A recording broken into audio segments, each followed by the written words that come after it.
Dumating na pala mga idol, yung parcel ko sa TikTok shop. Ito po yung stainless steel baking tray rack po mga idol. Bali 12 layers na po siya mga idol. Ito po ay nagkakalaga ng 2,790 po mga idol. So ngayon na excited na ako i-unbox mga idol. Ito na po siya mga idol, na-assemble ko na po siya. Stainless steel baking tray po mga idol. At ang quality po ng stainless po mga idol, makapal. Maganda po siya. At ang taas po nito, simulat baba hanggang taas, nasa 134 cm po mga idol. At saka dito po yung harap, yung lapad ng harap.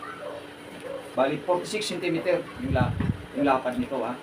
Tapos yung side, yung haba sa side, 60 cm po mga idol. Ano pa hinihintay nyo? Check out nyo na po mga idol. Sa halagang 2,790 lang po mga idol. Baking tray, still stainless. Ganda po ang quality ng stainless po mga idol. At saka hindi lang yun, may gulong na po siya. May gulong at saka may stopper po dito sa gulong. Check out nyo na po mga idol.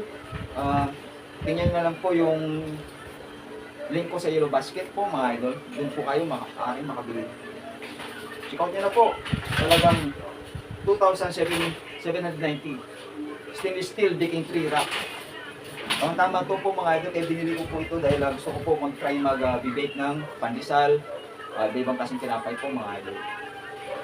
Check out nyo na po. Talagang 2,790 po mga idol.